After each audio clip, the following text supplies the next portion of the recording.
Bismillahirrahmanirrahim. Assalamualaikum warahmatullahi wabarakatuh. Perkenalkan, nama Muhammad Jaludin, dari Fakultas Hukum, semester 4.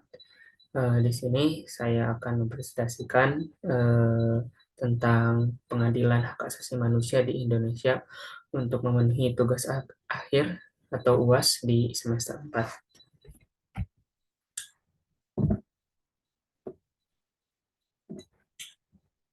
Yang pertama adalah lahirnya peradilan HAM di Indonesia. Pasca runtuhnya kekuasaan rejim otoriter Orde Baru dan masuknya era reformasi menjadi semakin mengingatkan tuntunan terhadap penyelesaian berbagai pelanggaran HAM yang terjadi dan adanya perubahan tataran instrumental untuk mendorong penegakan hukum dan penghormatan atas hak asasi manusia.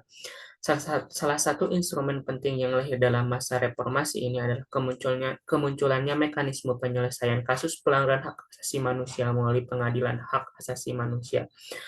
Pengadilan HAM. Lahirnya mekanisme pengadilan HAM dipercepat adanya desakan dari Komisi Tinggi HAM PBB tahun 1999. Akibat dari adanya dugaan pelanggaran HAM yang berat di Timur Timur selama proses jejak pendapat tahun 1999. Desakan tersebut mendorong pemerintah Indonesia di bawah Presiden Habibie menerbitkan peraturan pemerintah pengganti Undang-Undang Perpu Nomor 1 Tahun 1999. Diumumkannya Presiden pada tanggal 8 Oktober 1909, 3 hari menjelang pidato pertanggungjawaban di MPR. Terbitnya Perpu ini setidaknya menunjukkan kepada dunia internasional adanya kemauan pemerintah Indonesia untuk membentuk pengadilan HAM di tingkat domestik. Tekanan atas kemungkinan pembentukan pengadilan internasional memaksa pemerintah untuk mengajukan rancangan legislasi baru menggantikan Perpu ini. Dalam keterbatasan waktu ini, proses pembahasan Undang-Undang Nomor 26 Tahun 2000 berjalan. RUU ini dibahas hanya dalam waktu kurang dari 7 bulan. Pada bulan November tahun 2000, DPR mengesahkan RUU tersebut yang kemudian menjadi UU Nomor 26 Tahun 2000 tentang Pengadilan HAM. Pengadilan HAM. Berdasarkan Undang-Undang Nomor 26 Tahun 2000, Pengadilan HAM merupakan pengadilan khusus yang berada di bawah peradilan umum dan merupakan leg spesialis dari Kitab Undang-Undang Hukum Pidana. Pengadilan ini dikatakan khusus karena dari segi penanaman bentuk pengadilan yang sudah secara spesifik menggunakan istilah pengadilan HAM dan kewenangan pengadilan ini juga mengadili kejahatan-kejahatan tertentu. Kejahatan-kejahatan yang merupakan yurisdiksi pengadilan HAM ini adalah kejahatan genosida dan kejahatan terhadap kemanusiaan yang keduanya merupakan pelanggaran HAM yang berat. Pengadilan HAM ini juga mengatur tentang kehausan penanganan terhadap kejahatan-kejahatan yang termasuk gross exploitation of human beings dengan menggunakan norma-norma yang ada dalam hukum internasional.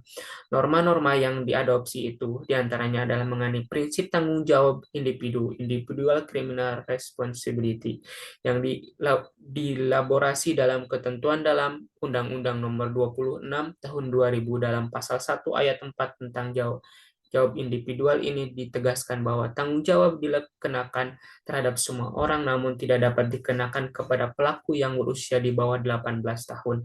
Ketentuan ini sesuai dengan ketentuan yang diatur dalam Statu Roma yang juga mengatur tentang tanggung jawab individu dan pembatasan atas tanggung jawab keadaan tertentu.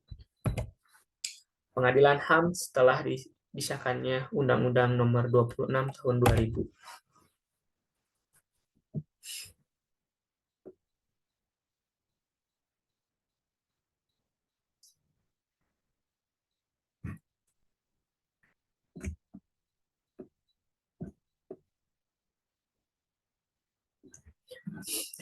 Berdasarkan ketentuan Undang-Undang Nomor 26 Tahun 2000, Pengadilan HAM mengatur tentang yurisdiksi atas kasus-kasus pelanggaran HAM yang berat, baik setelah disahkannya undang-undang ini maupun kasus-kasus pelanggaran HAM yang berat sebelumnya disahkannya UU ini.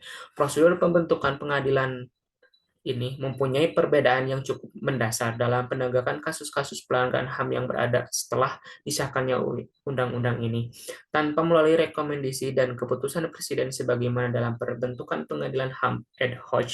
Prosedur pembentukan pengadilan HAM adalah berdasarkan adanya dugaan telah terjadi kasus pelanggaran HAM yang berat. Dengan adanya kasus pelanggaran HAM yang berat ini kemudian diselidiki oleh Komnas HAM dengan membentuk Komisi Penyelidikan Pelanggaran HAM (KPP HAM). Hasil penyelidikan, jika ditemukan bukti bahwa terdapat dugaan adanya pelanggaran HAM yang berat, maka akan dilimpahkan ke Kejaksaan Agung untuk dilanjutkan ke tahap penyidikan. Dalam tahap ini, kalau dari hasil penyelidikan menunjukkan adanya pelanggaran HAM yang berat, maka diteruskan untuk tahap penuntutan yang juga dilakukan oleh Kejaksaan Agung. Berdasarkan bukti-bukti dan penuntutan yang diwujudkan dalam surat dakwaan, kemudian digelar pengadilan HAM berdasarkan kompetensi relatif pengadilan. Tempat pengadilan ini berada di pengadilan negeri di mana terjadinya pelanggaran HAM yang berat.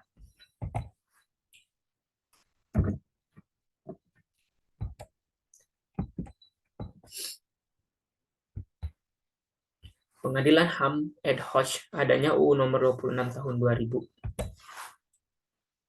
Pengadilan HAM ad hoc adalah pengadilan yang dibentuk khusus untuk memeriksa dan mengadili pelanggaran HAM yang berat yang dilakukan sebelum adanya Undang-Undang nomor 26 tahun 2000. Berbeda dengan pengadilan HAM yang primer yang dapat memeriksa dan mengadili perkara pelanggaran HAM yang berat yang terjadi setelah di Undang-Undangnya UU Nomor 26 Tahun 2000. Ketentuan mengenai pembentukan pengadilan HAM ad hoc menurut Pasal 43 Undang-Undang Nomor 26 Tahun 2000 adalah pelanggaran hak asasi manusia yang berat yang terjadi sebelum diundang-undangkannya undang-undang ini diperiksa dan diputus oleh Pengadilan HAM ad hoc.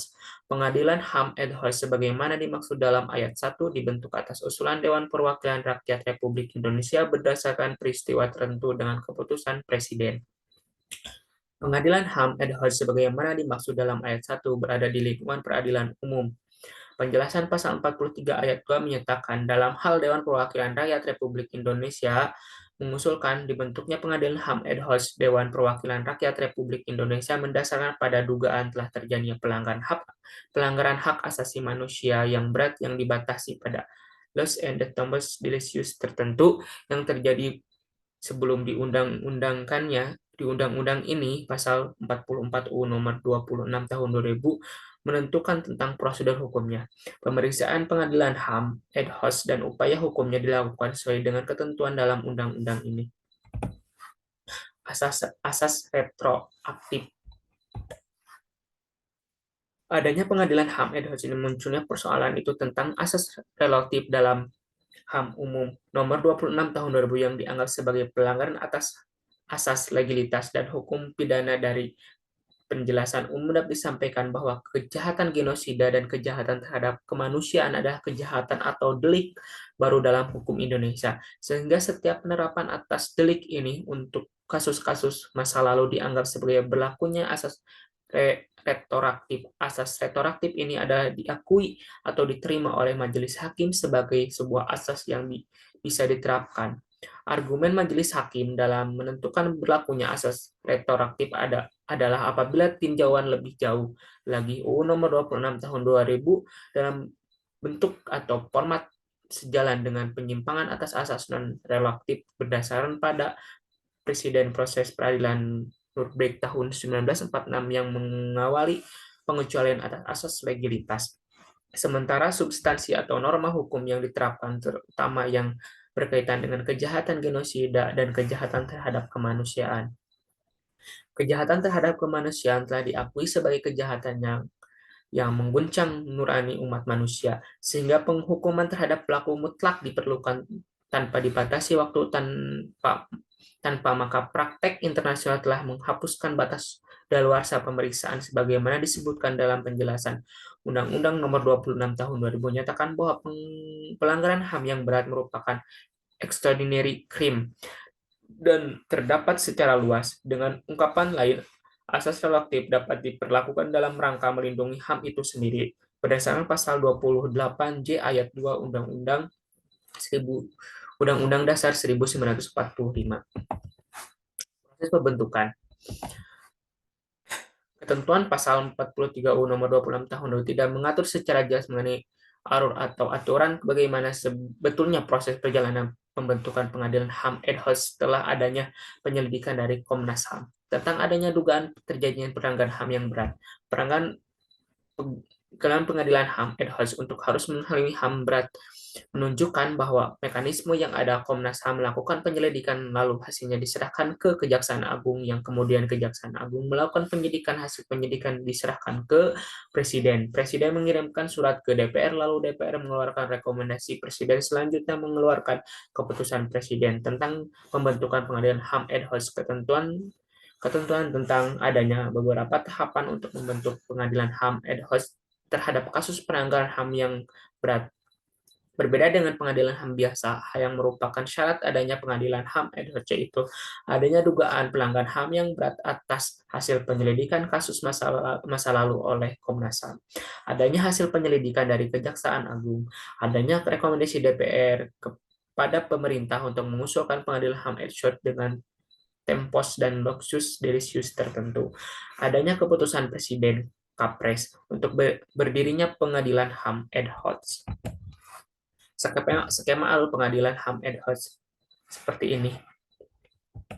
Pelanggaran HAM yang berat dan bertanggung jawab. Undang-Undang Nomor 26 Tahun 2000 mengatur beberapa ketentuan penting pertama tentang yurisdiksi pengadilan HAM, yaitu pelanggaran HAM yang berat mencakup satu, kejahatan genosida, dan kedua, kejahatan terhadap kemanusiaan. Kedua, mengatur tentang pertanggungjawaban komandan dan pertanggungjawaban polisi atau atasan sipil lainnya. Namun, undang-undang tersebut juga tidak memberikan suatu penjelasan yang memadai tentang unsur-unsurnya untuk kebutuhan pemeriksaan di pengadilan. Pelanggaran HAM yang berat. Istilah pelanggaran HAM yang berat sering diterjemahkan atau merupakan istilah yang sama dengan gross violation of human rights. Istilah pelanggaran HAM yang berat mulai menjadi istilah hukum Indonesia yakni dalam Undang-Undang Nomor 39 Tahun 1999 tentang Hak Asasi Manusia, Perpu Nomor 1 Tahun 1990 tentang Pengadilan HAM, dan kemudian Undang-Undang Nomor 26 Tahun 2000 tentang Pengadilan HAM, di mana masing-masing pengertian tentang pelanggaran HAM yang berat mempunyai pendefinisian yang berbeda. Pasal 4 Undang-Undang Nomor 26 Tahun 2000 menyatakan bahwa pengadilan HAM mempunyai kewenangan untuk mengatur dua jenis kejahatan yang dikategorikan sebagai pelanggaran HAM berat, yaitu kejahatan genosida dan kejahatan terhadap kemanusiaan. Tertuang dalam pasal 7. Kejahatan genosida. Undang-Undang Nomor 26 Tahun 2000 tentang Pengadilan HAM memasukkan genosida sebagai salah satu kejahatan yang termasuk ke dalam yurisdiksi kejahatan genosida. Ini diadopsi dari ketentuan pasal 6 Statu Roma. Kejahatan genosida sebagaimana terdapat dalam Undang-Undang Nomor 26 Tahun 2000 diatur dalam pasal 7 huruf A, Junto pasal 8 Undang-Undang Nomor 26 Tahun 2000. Pengertian kejahatan genosida yang dimaksud undang-undang ini adalah setiap perbuatan yang dilakukan dengan maksud untuk menghancurkan atau memusnahkan seluruh atau sebagai kelompok bangsa, ras, kelompok etnis, kelompok agama, dan dengan cara A. Membunuh anggota kelompok, B.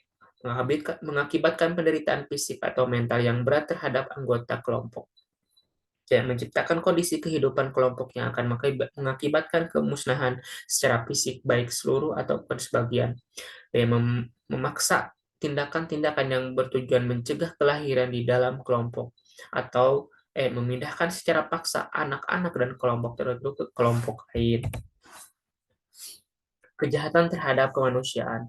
Rumusan kejahatan terhadap kemanusiaan terdapat dalam pasal 26 tahun 2000 yang berbunyi, kejahatan terhadap kemanusiaan sebagaimana dimaksud dalam pasal 7 huruf B adalah salah satu perbuatan yang dilakukan sebagai dari serangan yang meluas atau sistematik yang diketahui bahwa serangan tersebut ditujukan secara langsung terhadap penduduk sipil berupa A.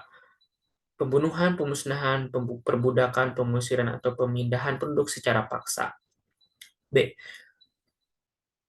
Perampasan kemerdekaan atau perampasan kebebasan secara fisik lain secara sewenang-wenang yang melanggar asas-asas ketentuan pokok hukum internasional. C. Penyiksaan. D. Pemerkosaan, perbudakan seksual, pelacuran secara paksa, pemaksaan kehamilan, pemandulan atau sterilisasi secara paksa atau bentuk-bentuk kekerasan seksual lainnya yang setara. Penganiayaan terhadap suatu kelompok tertentu, perkumpulan yang didasari persamaan paham politik, ras, kebangsaan, etnis, budaya, agama, jenis kelamin, atau alasan lain yang telah diakui secara universal sebagai hal yang dilarang untuk hukum internasional. Penghilangan orang secara paksa atau kejahatan apartheid. Rumusan tersebut secara langsung diadopsi dari konsep yang terdapat di dalam Statu Roma. Namun berbeda dengan konsep sebagaimana diatur dalam Statu Roma, konsep kejahatan yang diatur dalam Undang-Undang Nomor 26 Tahun 2000 mengalami distorsi dalam penerjemahan sehingga menimbulkan perbedaan yang sangat mendasar dari konsep yang diatur dalam Statu Roma. Untuk pertanggungjawaban pelaku komandan militer, atasan polisi atau sipil. Salah satu delik penting dalam Undang-Undang Nomor 26 Tahun 2000 adalah ketentuan mengenai pertanggungjawaban komando dan atasan polisi atau sipil lainnya. Delik ini penting karena karakteristik pelanggaran HAM yang berat dengan kejahatan genosida, kejahatan terhadap kemanusiaan senantiasa dilakukan dengan cara yang sistematis dan dilakukan oleh aparat negara. Pasal 42 Undang-Undang Nomor 26 Tahun 2000 menerangkan, komandan militer atau orang yang secara efektif bertindak sebagai komandan militer dapat dipertanggungjawabkan terhadap tindak pidana dalam jurisdiksi pengadilan HAM yang dilakukan oleh pasukan yang berada di bawah komando pengadilan yang efektif atau di bawah kekuasaan dan pengadilan yang efektif dan tidak pidana tersebut merupakan akibat dari tindak dilakukannya pengadilan secara patut, yaitu komandan militer atau seseorang tersebut mengetahui atas dasar keadaan saat itu seharusnya mengetahui bahwa pasukan tersebut sedang melakukan atau baru saja melakukan pelanggaran HAM yang berat. Dan komandan militer atau seseorang tersebut tidak melakukan tindakan yang layak diperlakukan dalam ruang lingkup kekuasaannya untuk mencegah atau menghentikan perbuatan tersebut atau menyerahkan pelakunya pada pejabat yang berwenang untuk dilakukan penyelidikan, penyidikan, dan penuntutan. Seseorang atasan, baik polisi ataupun sipil, bertanggung jawab secara pidana terhadap pelanggaran HAM yang berat yang dilakukan oleh bawahannya berdasarkan di bawah kekuasaan dan pengadilan yang efektif, karena atasan tersebut tidak melakukan pengadilan yang terhadap bawahannya secara patut dan benar, yakni atasan tersebut mengetahui atau secara sadar mengakibatkan informasi yang secara jelas menunjukkan bahwa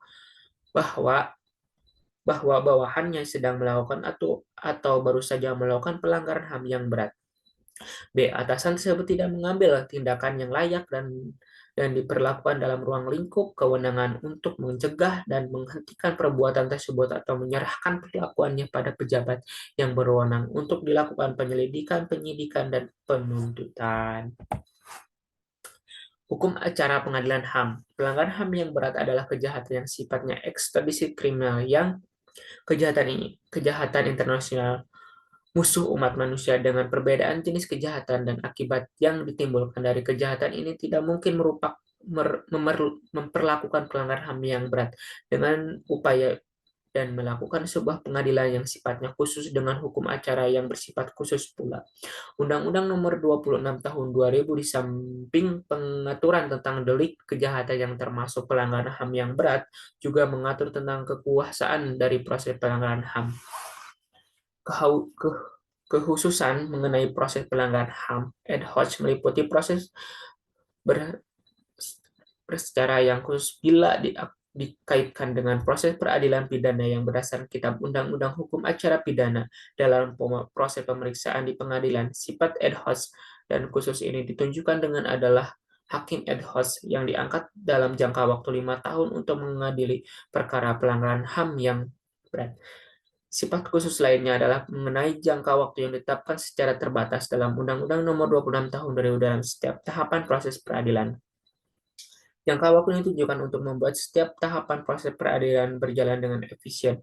Kekhususan lainnya adalah mengenai pengaturan khusus berkenaan dengan perlindungan saksi dan korban, juga mengatur mengenai kompensasi, restitusi, dan rehabilitasi yang berupa hak korban pelanggaran HAM yang berat. Perlindungan saksi. Pengaturan tentang perlindungan saksi dan korban terdapat dalam pasal 34 Undang-Undang Nomor 26 Tahun 2000 yang selanjutnya diatur dengan Peraturan Pemerintah Nomor 26 Tahun 2000 tentang cara perlindungan. Dalam pasal 34 perlindungan terhadap saksi korban ini adalah perlindungan secara fisik dan mental dari ancaman, gangguan, teror, dan kekerasan dari pihak manapun, dan perlindungan wajib dilaksanakan oleh aparat penegak hukum dan aparat keamanan secara cuma-cuma.